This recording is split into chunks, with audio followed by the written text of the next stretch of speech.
ए भगवान ये पूर्ण कर दो। क्या किया तुमने भगवान के लिए? भगवान ने तुम्हें मानव देह दिया, भगवान ने प्रकृति दी, भगवान ने सब कुछ व्यवस्था की। तुम केवल पापाचरण करो, भगवान तुम्हारी नौकरी करे। तुम भगवान के अंश हो, भगवान ने तुम्हें देह दिया, भगवान ने प्रकृति दिया, तुम भगवान के लिए क्या कर रहे हो? तुम हमारी समाज के लिए जो भगवान ने रचा है उसके लिए क्या कर रहे हो? अपनी वासनाओं की पूर्ति। तो दंड नहीं भोगोगे और क्या भोगोगे? तुम्हारे गाली देने से भगवान कोई छोटे हो जाएंगे? तुम्हारे थूकने से आकाश गंदा हो जाएगा? तुम कर सकते हो तो सिर्फ अपना बुरा कर सकते हो और कुछ नहीं कर सकते। लिख लो हमारी बात।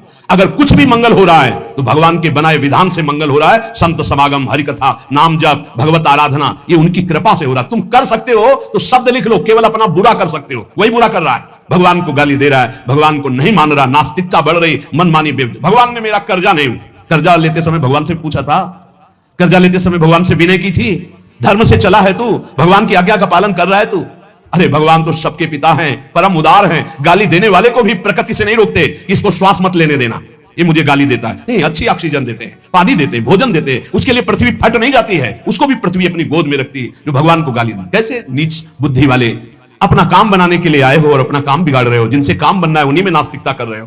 कौन है आधार यहां इस जगत का? वही सर्वाधार परमात्मा। तुम अंधे हो, दिखाई नहीं दे रहा? ये सूर्य किसके बल से तेजवान है? ये वायु किसके बल से चलती है? किसके बल से पृथ्वी? आप देखो किसके आदेश से हो रहा है। एक जरा सा झटका आता है, प्रांत का प्रांत चकनाचूर हो जाते हैं। वो सामर्थ्यशाली भगवान है। तुम्हारे कुछ कहने से होगा, चींटी की तरह पिस जाओगे। उसकी शक्तियां अनंत है होश में।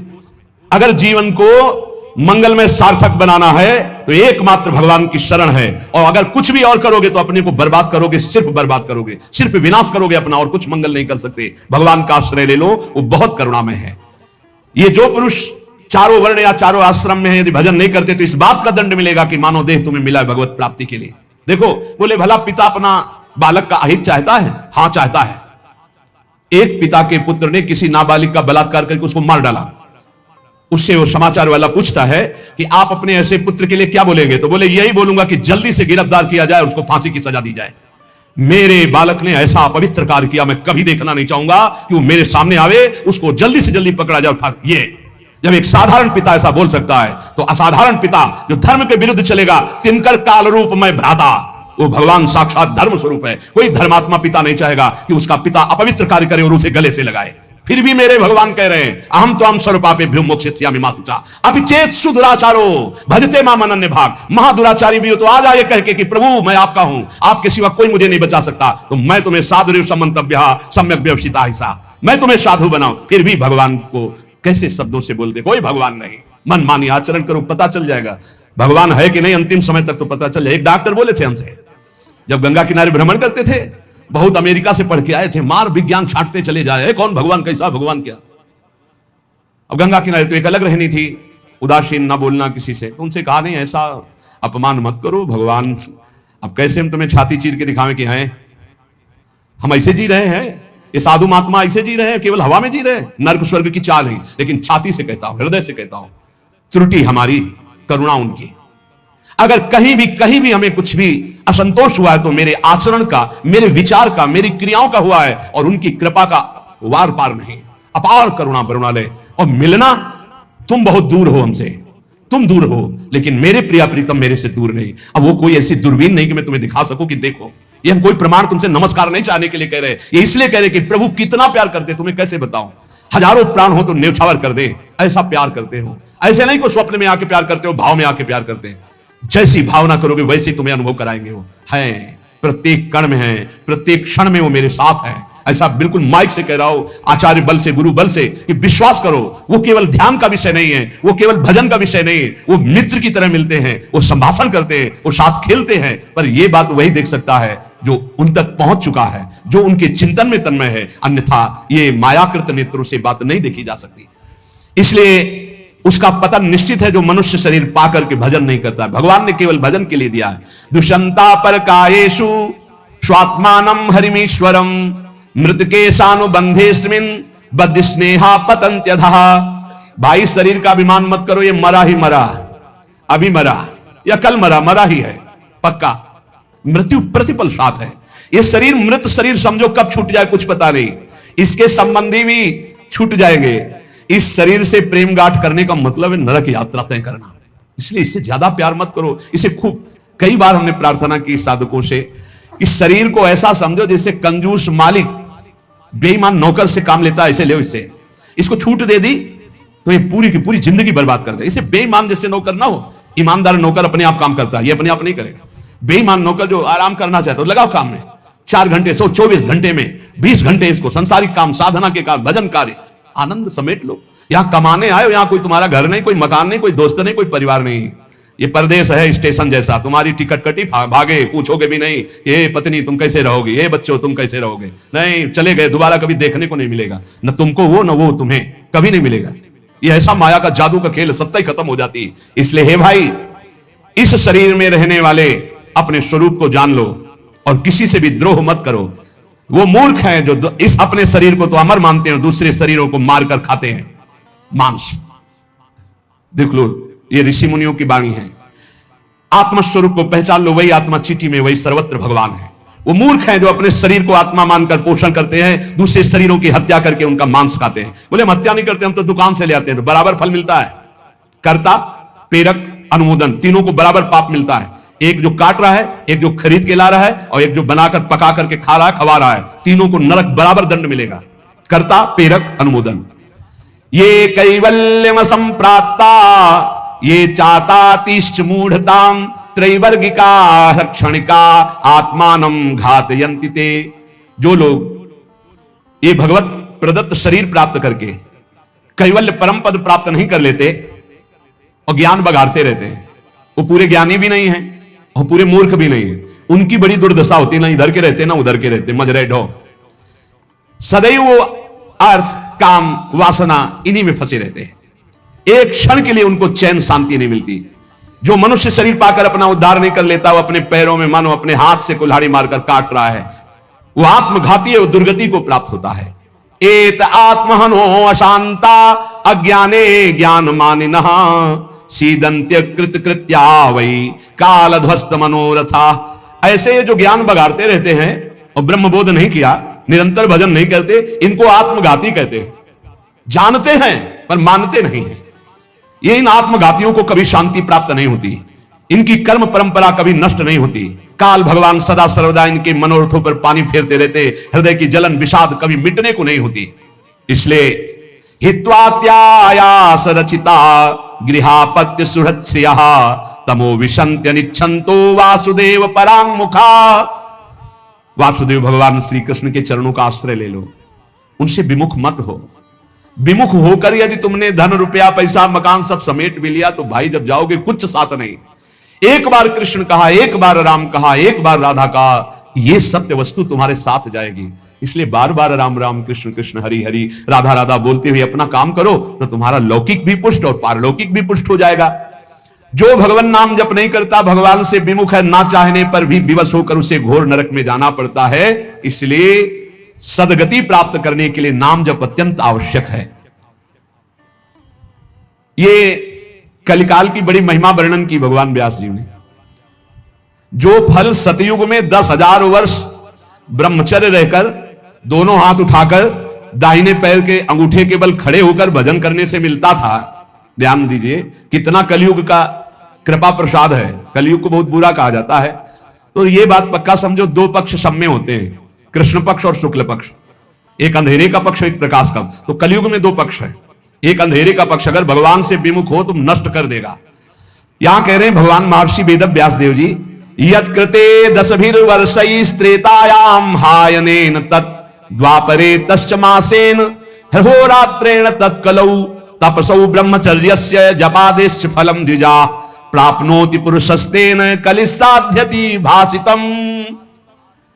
सतयुग में 10,000 वर्ष ब्रह्मचर्य से रहकर, दाहिने पैर के बल अंगूठे के खड़े होकर, दोनों हाथ उठाकर मंत्र जपने से जो फल मिलता था, वह त्रेता में 1 वर्ष ऐसी साधना, द्वापर में 1 मास 1 महीने, और कलयुग में 24 घंटे नाम कीर्तन करने से वो फल प्राप्त हो जाता है। सतयुग में 10,000 वर्ष तक, सोचो कितना बड़ा। कलयुग जैसा कलयुग समझुग आन नहीं, जो मन कर विश्वास, जो नर कर विश्वास। बहुत बड़ा लाभ कलयुग। 24 घंटे नाम कीर्तन से फल मिलेगा, जो बड़ी बड़ी तपस्याओं से, बड़ी बड़ी साधनाओं से। बोले सतयुग बहुत श्रेष्ठ है, द्वापर त्रेता बहुत श्रेष्ठ है, हमें लगता कलयुग बहुत श्रेष्ठ है। धन्य है कलयुग, जो 24 घंटे नाम कीर्तन से वो हजारों वर्ष की तपस्या का फल प्राप्त करा दे।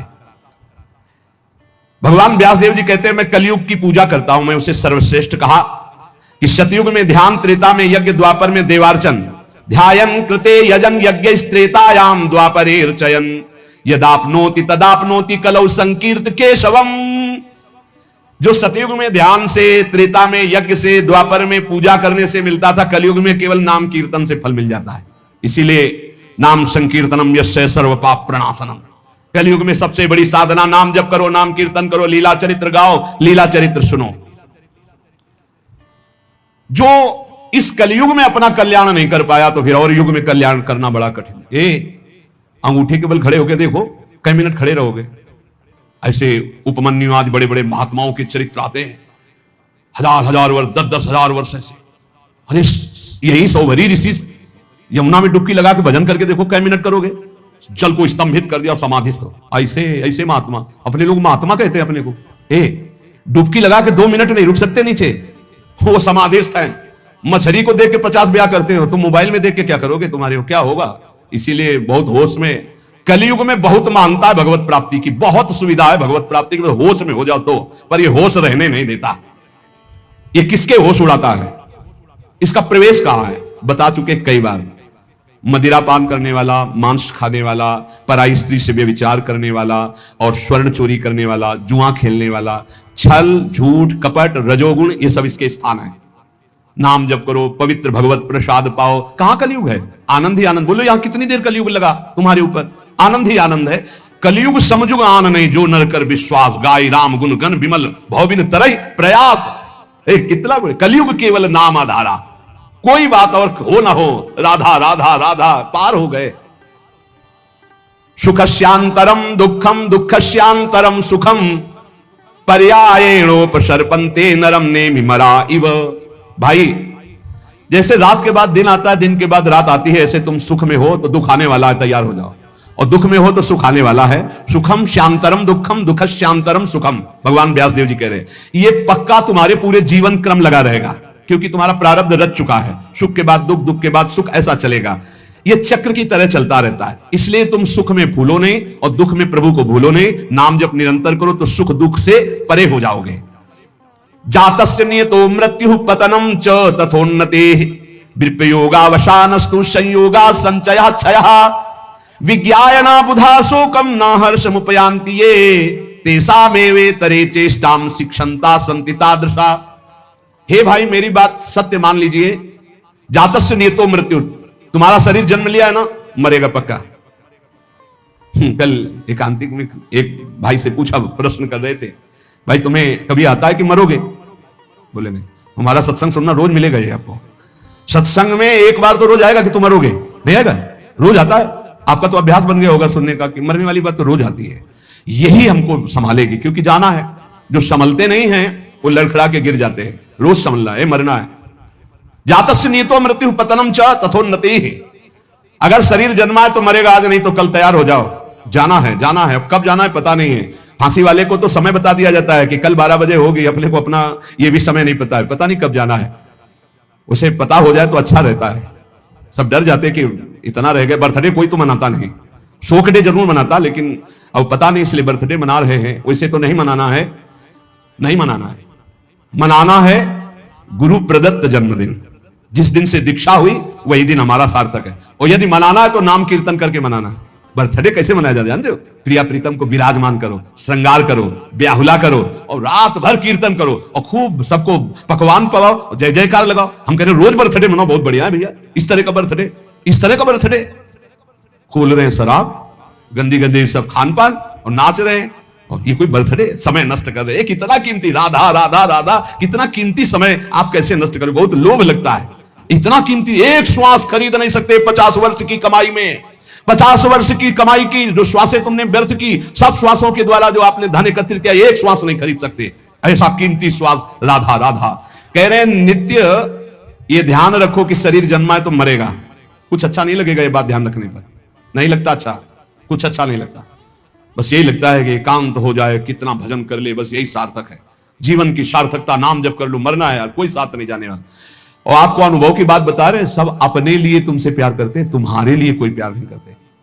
किसी ने हमसे कहा कि आपको तो बहुत लोग प्यार करते हैं। हम कहा आपकी नजर में, हमारी नजर में नहीं।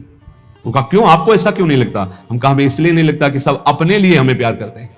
हमारे लिए तो प्रिया जो प्यार करती है, सिर्फ प्रिया जो, वो हमारे लिए प्यार करती है। सब अपने लिए, हमारे लिए नहीं। हमारे लिए तो प्यार करते तो पहले भी प्यार होता ना, नहीं हुआ। हमारे लिए तो प्रिया जो पहले भी प्यार करती थी, अब भी प्यार करती है, और वो करती ही रहेंगी क्योंकि उनका स्वभाव है ऐसा। संसार का प्यार भगवत समर्पण करने के लिए हमें मिल रहा है। आपका प्यार लिया प्रियाजू के चरणों में समर्पित, हमारे लिए नहीं, हमारी प्रियाजू के लिए। हमारे लिए प्यार सिर्फ हमारी प्रियाजू का है। आप प्यार करते हैं प्रियाजू के लिए, आप प्यार करते हैं, उस प्यार को प्रियाजू के चरणों में हम चढ़ाते हैं। वो प्यार मेरे लिए नहीं, वो प्रियाजू के लिए, जिससे आपको प्रियाजू कृपा करके प्यार करें, आपका दुख नाश करके परम सुख प्रदान करें। तो हे भाई, जिसका जन्म हुआ उसकी मृत्यु निश्चित है, और जिसकी आज उन्नति है कल उसकी मृत्यु, उसका विनाश, उसका पतन, यही खेल है मृत्यु लोक का। ये बात परसों सत्संग में कही थी। पहले ये नहीं था और बाद में भी ये नहीं रहेगा। हे अर्जुन, ये बीच में दिखाई दे रहा है, इसलिए इस पर विश्वास नहीं। कभी भी उन्नति को उन्नति रूप में स्थायी कहीं नहीं पाया गया, वो अवनति में आई। कभी भी अवनति सदैव अवनति नहीं बनी रहती, वो उन्नति को प्राप्त होती। ये चक्र चल रहा है, इसलिए अभिमान मत करो, फूलो मत, निरंतर भजन परायण रहो। मोहाद अधर्म या कृत्वा पुनः समनुत्तप्यते मना समाधि संयुक्तो नशा सेवते दुष्कृतम। ये जो मोहवश अपने शरीर को अविनाशी मान करके पापाचरण करते हैं, ये सच्चे हृदय से प्रायश्चित कर ले, नहीं तो नष्ट हो जाएंगे। हर पाप बम की तरह जमा हो रहा है तुम्हारा, जब फूटेगा ना बिल्कुल नष्ट कर देगा, किसी काम का नहीं रखेगा। जो जो तुम जान रहे हो कि पाप हो रहे हैं, इनका फटाफट प्रायश्चित कर लो। पाठ के द्वारा, भजन के द्वारा, संत महापुरुषों की सलाह के द्वारा उनको नष्ट कर दो। नहीं, वो जब वृक्ष रूप हो जाएंगे तब फिर तुम नष्ट नहीं कर पाओगे। एकाग्रता पूर्वक देखो तुमसे कौन कौन पाप हो रहे हैं, वर्तमान में कौन कौन पाप हुए हैं, उन पापों का क्या प्रायश्चित है, उनका प्रायश्चित कर लो। यथा यथा मनस्तस्य दुष्कृतम कर्म गर्हते तथा तथा शरीरम तु तेना धर्मेण मुच्यते। जैसे जैसे आप जलोगे अंदर से, अरे कैसे पाप हो गया, कैसे हटे, हे भगवान मैं बहुत परेशान हूं, ये नीच मन मुझे बहुत जला रहा, रो लिया, पाप नष्ट हो गया। ड्रामा नहीं, असलियत में जैसे जैसे तुम उस पाप कर्म की निंदा करोगे अंदर से, धिक्कार है, धिक्कार है, कैसे हो गया मेरे से, प्रभु कैसे हो गया, नाथ मुझे बचाओ, ये अंदर जलोगे तो कह रहे हैं वो पाप कर्म नष्ट होना प्रारंभ हो गया। क्यों? तुम्हारा शरीर निर्मल होना शुरू हो जाएगा। और यदि प्रायश्चित नहीं किया तो शरीर दंड मिलेगा। इसीलिए जैसे कोई तुम्हारी निंदा कर रहा है, कोई तुम्हारा अपमान कर रहा है, तुम्हारा मन जल रहा, सह लो, तुम्हारे पाप नष्ट कर रहा है वो। बड़ी कृपा है उसकी हमारे ऊपर कि बिना शारीरिक दंड के वो मन को जला करके हमारे पापों को भस्म कर देता है। यदि आपने प्रायश्चित नहीं किया, आपने पाठ जप तप के द्वारा पाप को नष्ट नहीं किया, तो वो दंड देगा। एक और उपाय बता रहे हैं, यदि विप्राः कथयते विप्राणाम धर्मवादिनाम ततो अधर्म कृतान क्षिप्रम अपराधात् प्रमुच्यते। यदि ब्रह्म ऋषि कोई महात्मा, एक तो वो सुनेंगे ही नहीं, और यदि वो आपकी बातें सुन ले कि आप उनसे कह दें कि मैंने ये पाप किया है, अब इसका क्या प्रायश्चित है, यदि वो कह दे जाओ ऐसा कर लो, तो उसी कृत्य से आपका सारा पाप नष्ट हो जाएगा। अगर वो ये कहते हैं अरे कुछ नहीं करना, सब ठीक हो जाएगा, जाओ, बिना कुछ किए सारे पाप नष्ट हो जाएंगे। इतनी महिमा गुरुदेव की, ब्रह्म ऋषियों की। यदि विप्राः कथयते विप्राणाम धर्मवादिनाम ततो अधर्म कृतात् विप्र अपराधात् प्रमुच्यते। वो अपराध रहित हो जाएगा। अगर वो कहते जाओ जाओ अच्छा कुछ नहीं, सब ठीक हो जाएगा, बिल्कुल उसका कोई प्रायश्चित नहीं करना पड़ेगा और कोई कर्म वो दंड नहीं देगा, पर दोबारा नहीं होना चाहिए। एक ध्यान रखिए, क्षमा उसी का होता है जो पुनः नहीं करता। अगर पुनः करता है तो फिर वो मिल जाता है। प्राण यात्रा निमित्तम च व्यंगरे भुक्तवज्जने काले प्रशस्त वर्णानाम भिक्षार्थी पर्यटेत गृहान। विरक्त उपासक को चाहिए कि अपने जीवन यापन के लिए केवल उतनी ही भिक्षा ग्रहण करे जिससे पेट पोषण हो जाए, बस। ये आप लोगों के लिए बहुत बढ़िया है। देखो, किसी से मांगना नहीं, कोई संग्रह नहीं, कोई परिग्रह नहीं, रोज का रोज जो श्री जी का प्रसाद खाओ, रात दिन भजन करो। काहे प्रपंच में फंसते हो?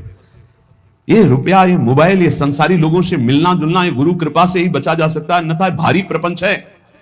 रुपये में एक भारी दोष है, 99 का चक्कर नहीं हटता रुपये में, ये भारी दोष है। 100 जमा हुए तो 110, 120, 130 जमा करते करते मर गया, चवन्नी खर्चा नहीं किया, नरक गया। बहुत बहुत विचित्र है। भगवान बचावे।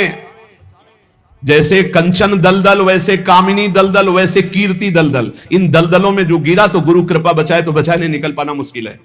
बहुत खतरे का दलदल है, ऊपर से एकदम रोड जैसा दिखाई देता है और गए तो बस निकलने लायक नहीं रहोगे। कंचन कामिनी कीर्ति का दलदल।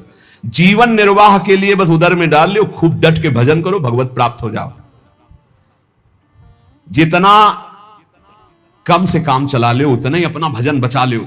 एक बार गिरिराज जी में जब पूज्य पंडित गया प्रसाद जी की समाधि को गुरुदेव भगवान ने कहा, इनका प्रकाश जानते हो क्यों हुआ? 45 वर्ष की अवस्था में गिरिराज जी महाराज के समीप विरक्त होकर रहे, पर जिस दिन से विरक्त हुए उस दिन से कभी पैसा नहीं छुआ बाबा ने, कभी बाबा ने स्त्री स्पर्श नहीं किया, कभी बाबा ने प्रणाम नमस्कार स्वीकार नहीं किया। कंचन कामिनी कीर्ति तीनों पर विजय प्राप्त की हुए होने के कारण बहुत जल्द 45 वर्ष गृहस्थी में रहे, बहुत जल्दी इतना प्रकाश हुआ वैराग्य का। भाई जी जब पधारे थे तो बाबा को ऐसे दिव्य देह में दिखाई दे रहा था, भाई जी जा रहे, पंडित गया प्रसाद जी महाराज। एक काहे को अपना भजन बिगाड़ो, गुरु कृपा से भरण पोषण हो रहा, चकाचक खूब भजन एकत्रित करो। जितने से उदर पोषण हो जाए उतने ही भोजन पर अधिकार रखो, खूब भजन करो। भिक्षा अन्न है, आकाश वृत्ति से यहां आता है, और वैसे भी भिक्षा तेहरा से मांग के रोटी लाई जाती। खूब भजन करो भाई यार, डट के। भजन ही जीवन का सार है। भिक्षा मिले तो हर्ष और ना मिले तो शोक ना करे। यहां ना मिलने का तो सवाल ही नहीं रह गया, वो तो अपने लोगों के जीवन में था। गंगा किनारे कई कई दिन जब गंगा जल से केवल उधर पोषण हुआ, और जैसे कोई बारी लगाने वाले ऐसे टिफिन खोल रहे हैं, वो अपना पार हैं, तो ऐसे दृष्टि जाती तो मन कहता बड़े भाग्य हैं उसके, ऐसा जीवन रहा है। बोले किसी के भी प्रति ना आदर सत्कार मिलने पर प्रियता, और ना अपमान घृणा होने पर नफरत। मान लो कोई हमारा अपमान कर रहा है, घृणा कर रहा है, तो हमारे अंदर नफरत ना आवे उसके लिए। कोई बड़ा आदर सत्कार कर रहा है तो कोई प्रियता ना आवे। ऐसे भगवत मार्ग में रोज का रोज ये अमृत में वचन सुन रहे हो, ये बहुत अमृत प्राप्ति कराने वाले हैं। यदा यदा ही पाखंड वृत्ति रत्रोपलक्ष्यते तदा तदा कलेर बुद्धि रनुमेया विचक्षणे। अब कलयुग का दोष कह रहे हैं, यदि पाखंड थोड़ा भी स्वीकार किया तो कलयुग तुम्हारी बुद्धि में सवार होकर नष्ट कर देगा। यदा यदा ही पाखंड वृत्ति रत्रोपलक्ष्यते, दिखाई भी दिया जरा सा पाखंड तो कलयुग सवार हो जाएगा। पाखंड जो है नहीं वो नाटक करना नहीं, बिल्कुल नहीं होना चाहिए। नाटक बिल्कुल नहीं होना चाहिए। नाटकबाजी तो भक्ति में होना ही चाहिए। बहुत बड़ा दम्भ पाखंड रोग है, भक्ति को पूरा का पूरा रुग्ण कर देता है। दिखावटी नहीं होना चाहिए कुछ। प्रभु सब कुछ जानते हैं यार, किसको दिखाना, क्या दिखा। अच्छा सामने वाला दे भी देगा तो क्या, प्रणाम नमस्कार रुपया पैसा, इसके लिए भक्ति ही कर रहे हो तो हरि लक्ष्मी पति, दूसरे से क्या चाहिए। अगर जरा भी पाखंड हुआ तो कलयुग तुम्हारी बुद्धि को ग्रसित करके अनुमान भी नहीं लगा सकते कि कितना भ्रष्ट कर देगा। यदा यदा सताम हानिर्वेद मार्गानुसारिणाम तदा तदा कलेर वृद्धि रनुमेया विचक्षणै। जब जब तुम वैदिक मार्ग का उल्लंघन करोगे, साधु पुरुषों की आज्ञा का उल्लंघन करोगे, तभी तुम्हारी हानि करने वाला कलयुग तुम्हारी बुद्धि पर सवार होकर तुम अनुमान भी नहीं कर सकते कि तुम्हें कैसा भ्रष्ट कर देगा। प्रारंभाश्चा वशीदंती यदा धर्म कृताम नृणाम तदानुमेयम प्रधान्यम कलेर विप्रा विचक्षणे। जब कोई धर्मात्मा अधर्माचरण की तरफ जाने लगता है, सोई कलयुग उसके ऊपर अपना प्रभाव डाल देता है। जब कोई विद्वान कलयुग से ग्रसित हो जाता है तो उसके आचरण उल्टे होने लगते हैं। इसलिए पाखंड, शास्त्र विरुद्ध आचरण, संत गुरुदेव की आज्ञा का उल्लंघन, धर्म के विरुद्ध आचरण करने वाले पर ही कलयुग का प्रभाव होता है, अन्यथा नहीं होता।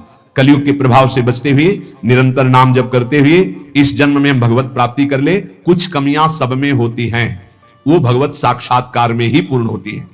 जहां भगवत साक्षात्कार हुआ उन कमियों का नाश हो जाता है। इसलिए उपासक को हर कदम जिन जिन कमियों को जानता जाए उनको छोड़ते हुए आगे तन्मयता पूर्वक बढ़े। हमारे दो पक्ष हैं, एक है हम और हमारे गुरुदेव, और एक है हमारी इंद्रियां और मन, माया।